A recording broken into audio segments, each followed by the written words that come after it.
Sure, he'll be here any second now. So, I am so sorry. I was just finishing up a lovely brunch. Impudence. No, tuna. So I hear your fleet is retreating from the replicators. How could you know that? I have my sources.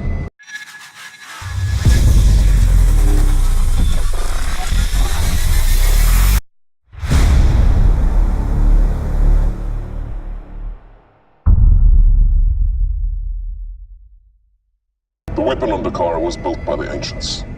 It is not only capable of destroying the replicators, but all life in the galaxy. And your own sweet self included.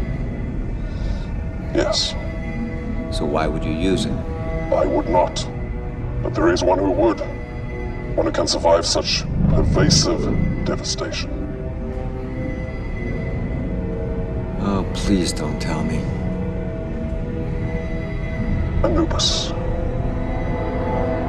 I asked you not to tell me.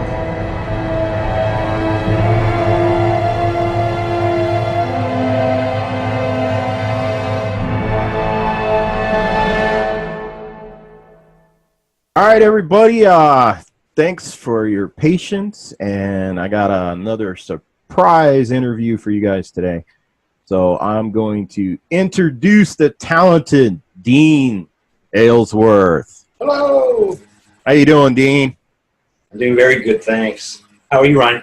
Good. It's cold, but I'm staying warm and toasty inside today. So I really appreciate your time.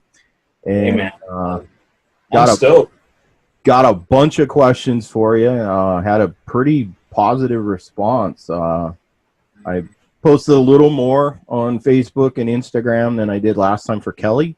A big list of questions, and we'll jump into those shortly. But just going to give you an opportunity to talk a little bit about yourself, your background, for those that don't really know that much about you. I mean, you weren't one of the headliners and on there for 10 years, so a lot of us. I don't get a chance to reach out as much, which is why you're giving us the forum is a really cool thing. And how would you prefer to be addressed, Stitch or Ryan? Oh, that's Ryan's fine. Yeah, Ryan. Okay, man. I like Stitch too, But all right. The bottom line is, I getting this opportunity to open up, to be available to the audience, and to answer questions, to interact, to be the voice of this and the other characters that I've played is a real honor. So I don't know what else about me. I'm a single father. I haven't seen my daughter for a little while, but she's my walking heart, like you would know. I injured myself in 2007. Fell off a roof, and I hurt myself pretty good, and I've been recuperating ever since. Recuperating in the sense of getting literally back on my feet, creating more shows, more stories, auditioning and acting a lot more. As you can see in my resume, I continue to keep working. Professional storyteller, I guess. Yeah. Well, you had a little bit of a military background. You're what, Irish, Scottish, Native American. You're 40, born June 11th, 1970. That's it. That's me. Yeah. Yeah. I have some military family certainly who've been involved in our First World War and our Second World War and our Korean conflicts. The Mackays and the Aylesworths as well. The Aylesworths in the Navy and the Mackays in the military. Nice. Up here in Canada. Yeah, the Royal Canadian Military and the Royal Canadian Navy. Yeah. And that's a great honor, but not one that I personally have done. I tried to honor the military by going and sharing with the veterans themselves. What we did is we recruited young men from schools, high schools, men who would be of the same age as the men who were going into the conflicts. This being, we recreated World War I, World War II, and a Korean conflict.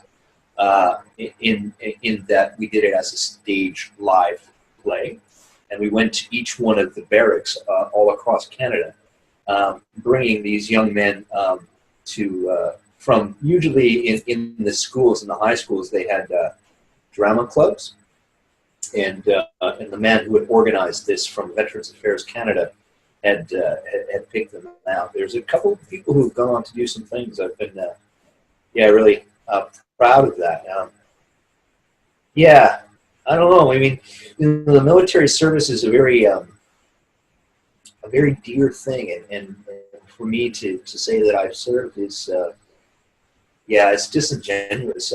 I have some pride in it, but I've not personally, Well, and I think that's one of the cornerstones of the Stargate fandom. Yes, sir. Not only did the Air Force consult and help out, there was a huge fan base, people like myself, even though I was Navy and don't really wear the Air Force patch, but we all saw what they put into it, and whether it was Amanda doing USO tours or, re-enlisting me, and Good. that interaction that we saw from personal life all the way to on set, and the realism that the writers and the directors and the producers put into the show itself. I think that's what really carried over with the fandom and made it such a amazing show. Yes, sir. And with my attachments and going and speaking with veterans and putting together the stories of each and every one of these conflicts, I was talking to the men who were there, and they honored me with their attention, but they also honored me by going, and that was the biggest thing for me, the biggest impact, and the one we needed and have, and we've accomplished that, to share with our youth here in Canada that it's a very, very important thing to acknowledge, honor, and reciprocate what our veterans have done. Well, it's definitely a sacrifice, but I don't want to get too deep and heavy in the I know, man. political stuff, and the ramifications of war and all that. But I definitely want to talk more about your career. Right on. I was an X-Files fan, and believe it or not, the very first convention I ever went to in San Diego was an X-Files convention. And it was back right around the time it looks like that you were started. So your first episode was Musings of a Cigarette Smoking Man. Now that aired 17 November 1996. It's pretty accurate, yeah. Somewhere around that time. Well, X-Files started in 93, I believe. So it was about 93, 94 when I went to the convention. I have one autograph from way back then when I went, and one of the bad guys was there, and I got his autograph. It was like one of my first autographs. But I haven't been to an X-Files convention yet, but 96 I believe it was, because it was the fourth season that I first appeared as young Bill Mulder on the X-Files, yes. And then I carried on between season 4 and 5. I did the Musings of the Cigarette Smoking Man was the first one. And then the second one was Demons. And the third one was called Traveler. Yep. Yeah, I got all that listed here. So the Cigarette Smoking Man episode, that was a 9.2 out of 10 on IMDb. So that was a very popular episode with the fans and the series itself. I mean, you're talking only 3 years into the series, so it was definitely building up steam at that point, and to be able to play a iconic figure like Mulder's father, yeah, I mean, that's a pretty. So you would have filmed that probably late 95, early 96 by the time that aired in November, depending on what hiatus they had. I don't remember. I think it was on Friday nights, but I don't remember, you know, if it was would have been a fall, winter. That would have been the third season, probably, something like that. Mm-hmm. And then Demons aired 11 May 97, so the following spring. So you would have filmed that probably shortly after. So they would have been airing while they were filming the next season. Very close. Yeah, it was like, and I was like, okay. And I just, Looks like, a little bit of a gap. Travelers aired 29 March 98, so the following spring. That's right. And but Demons was also a 8.2 out of 10, and Travelers was a 7.7 out of 10. So all fantastic episodes. I mean, you know, these were definitely episodes that were followed. Did you tell us a little bit about your experience on X-Files? Oh, the X-Files was just such a lovely experience through and through. Chris Carter was such a lovely, creative, and really an inspiration in all the things that were going on. Not just a dictator or anything. He was very much just a suggestive, creative, let's try. And it was really, really cool to be in that company. And then to work with Kim Manners as well, who is one of the directors of Demons, but also one of the executive producers. And Kim has since passed on, and may he rest in peace. And he was just a lovely, very, very fun guy. I mean, he directed so many episodes of that show, and he always wanted a Snickers bar, I remember, and he told me about directing. I was always kind of the guy who, if I wasn't in the scene, I still am. If I wasn't in the scene, I like to sort of stand behind I don't know, it's like in Video Village, the director's usually sitting there with the earphones on, and they can see a video of what the camera is shooting and everything. And I like to sort of quietly stand behind that if I'm not on camera. And sometimes I'll engage with the director if the director engages with me. I try not to, He was such a sweetheart, he's always telling me, he's like, that's for the Japanese marketplace. And there's like these different lines on the camera, and we were shooting way back then on 35mm, and so it was very, there was a lot of cool stuff going on. And of course, I was pretty young too. It was super fun. And that must have been a pretty amazing time, because I mean that show is a huge cult following, and I personally know Stargate fans that are also huge X-Files fans as well. So I know that genre carried over a little bit for sure. Very nice. Well, I have to say I'm truly a fan of Gillian Anderson and David Duchovny. I think they're really good actors. I think that there's a great deal of talent and a bar that was set. And then hopefully achieved, whether it be by local talent as well as talent that they brought in. I was just honored to be a part of it, and I don't know if that's ended or if it hasn't ended. They haven't recast me in anything, and that being, they haven't got another guy playing this character, right? And in its chronological way, the gentleman who had played the older Mulder, which would be probably about 15 years in my age. He'd be a lot older than I am now when he was on camera. Does that make any sense? Well, the chronological timeline, and then you get into these series, and it's a very popular technique now to do flashbacks and whatnot. Now, as far as playing Mulder's father, most of the time you were flashing back to what, 50s, 60s era time? Yeah, 50s.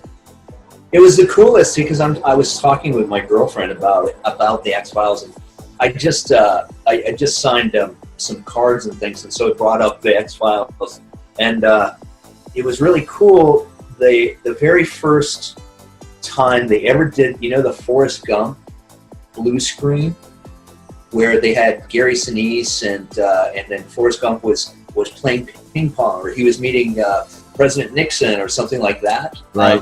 They were doing the green screen thing, and the first time they did it on television was for my character in Travelers. Oh wow.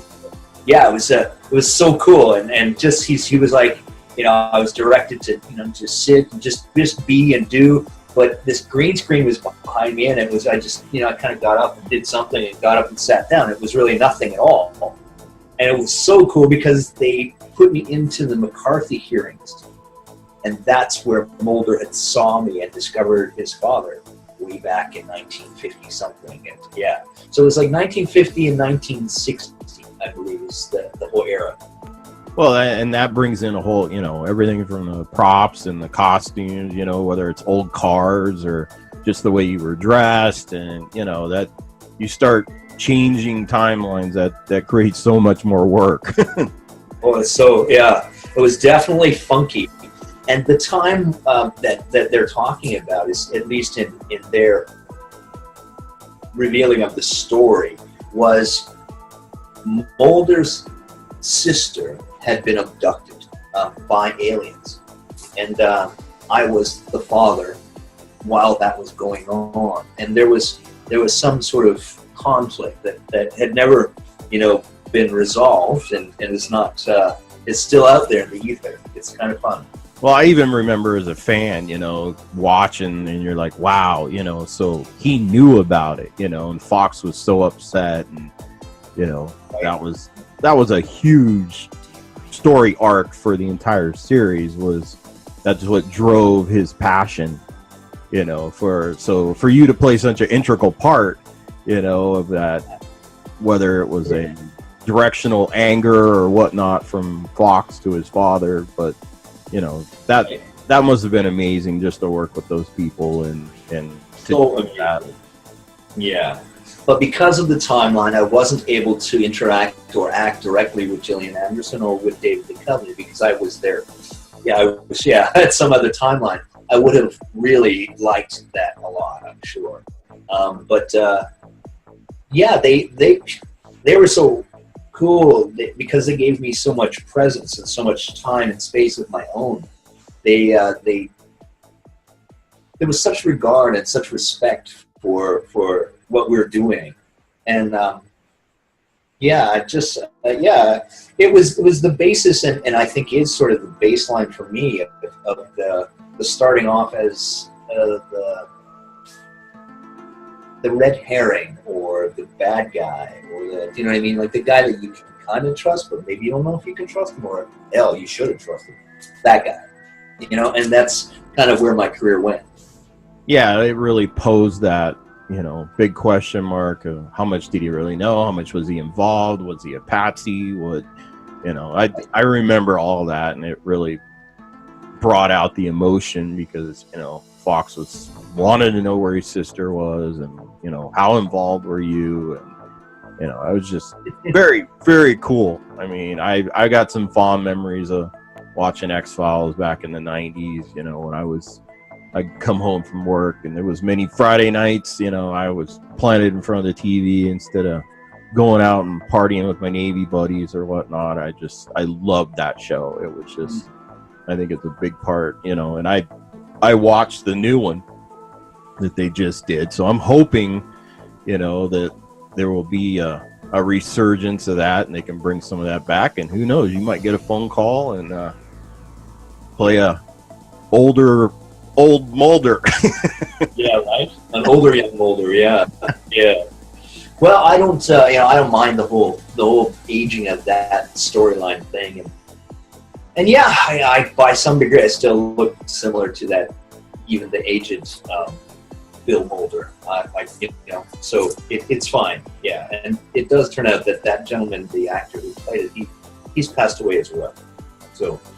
It's I would be happy to take on the mantle and continue on, and if they were to do anything else, they haven't cast anyone else as me, and I was blown away by all of the friends and the people that I continue to work with, you know what I mean, and watched their careers flourish as well. I mean, Vince Gillian and of course David Duchovny, you know, them going on to do other things. And I really liked that, and mentored a lot of that stuff too. You know, on it's the next step, right? I met a great guy, and he's gone on. He's done lots of different movies, and he had his own stint on I think on Broadway for a small time, and then he went and he did No Country for Old Men. His name is Garrett Delahunt. I think he's still around. In fact, he's just been shooting a new television series. It's a Western, and yeah, such a sweet guy. And he played my on-screen buddy, you know, and I let him go at the end of This Isn't Travelers. And I watched his career as well, you know, sort of morph onto, you know, to the next phases of, you know, what to do after the X-Files, right? And yeah, I cherish everything about it, and I'd love to see the story continue. But yeah, it's hard because I even put together with a friend of mine. I put together a whole, you know, it's like a spin-off series for it, but it's the beginning of the X-Files, and it's a whole. I had him, and he's very, very talented. His name is Jason Kelly. I had him, you know, sort of just use my idea as a seed, and then he flourished into something really quite creative and really, really cool. And it's kind of out there. I don't know if they're getting it made, but we'll see. So yeah, maybe another phone call. I keep hearing all this stuff. Yeah, and talking about some of our questions here, I wanted to jump into some of those. Evelyn from Facebook, and it's funny, she said, would he agree to come back if there was a sequel to Stargate or another series? I'm sure she's talking about, you know, and Kelly and I were talking about those things coming full circle. So, I mean, if MGM does decide to split the bill and do another series, could Anubis come back? There's no question that Anubis can come back. He will come back. How can you kill Anubis, right? And I've been asked to, if that same question, if we were to do that and by the executives at 2018 Invasion, if we would come back, both Jacqueline Samuda and myself. And she's such a sweetheart, and she's such a nice young lady, and she's sitting there on stage, and they'd asked, well, would you consider coming back if we asked you? And she, because she's such a lovely human being, is thinking that maybe they're asking for her to do something, and she's like, well, yeah, I can come back tomorrow, and I think someday we're. She thought they were talking about the con. Yes, and she was so sweet, right? And so I tapped her on the knee, and I said, no, Jacqueline, I believe it. I said, we'd like to come back, and I said, I can answer for us, I believe it. I said, and he said in a heartbeat, of course, right? And yeah, it was kind of fun. We had a crowd of a whole bunch of people there as well. It was kind of a swelling. Yeah, nice. It was a nice question to be asked. So, thank you for asking, and I would, if asked and contracted, and of course, and we'd kill it. That's awesome. Well, a good friend of mine on Instagram, she goes by Queen of Asgard. She said, did they use a voice changer? Were you the body or the voice or both? So we're going to have to differentiate a little bit because there was more than one Anubis. So We're going to have to break that down for people that aren't real familiar with that. But was there any voice changers or anything like that, or was that just all post-production? Or well, and by the same degree for say Peter's character. Peter played Apophis. He played his own voice with an amplified after the fact, a post-production added, right? And by the same standards, so did Anubis, and I saw several other characters by the same degree. And that's just by the consistency. We delivered the lines in every facet, whether it be hood up, the lines were delivered, and they would have been at the same degree, not having been played by me, with the hood up. I believe that's David Palpy. And David would use his own voice, and then they would audibly fix it and, give him that little bit of whatever. It sounded sort of ethereal, didn't it? Yeah, I mean, I can do the same thing with my voice modulator. Oh, I thought you were going to do it live. No, I got to do that in post. Right? Yeah, exactly. Right? Yeah. But it was obviously our bass voice, and then they sort of they played with it a bit. Yeah. We're rap stars. Well, Amber Payne, she asked how much of a pain was it to act in the cloak. Now, we know that David Palfy did most of the hooded cloak acting as Anubis, where you were the face of Anubis, we'll call it. But did you ever do any acting in the cloak other than, I guess, just that first reveal of the face? Yeah, well, you saw me in the cloak, right? First time in the cloak, I believe in Reckoning, it's the cloak's over my head and everything, and then we reveal, the whole costume and everything, and it was made specifically for me in that particular episode, and It was empowering.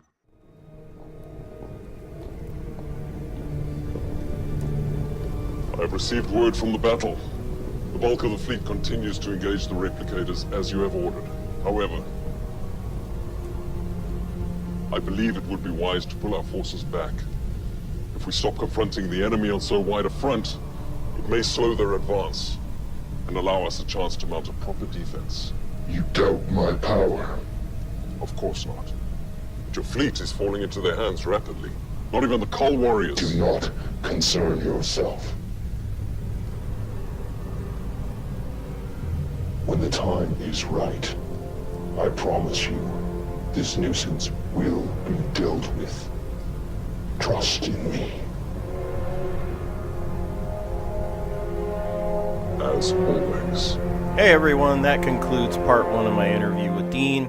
I want to thank him for his time, and we will be bringing you part 2 very soon. Again, thanks for watching, please subscribe, and we'll talk to you soon.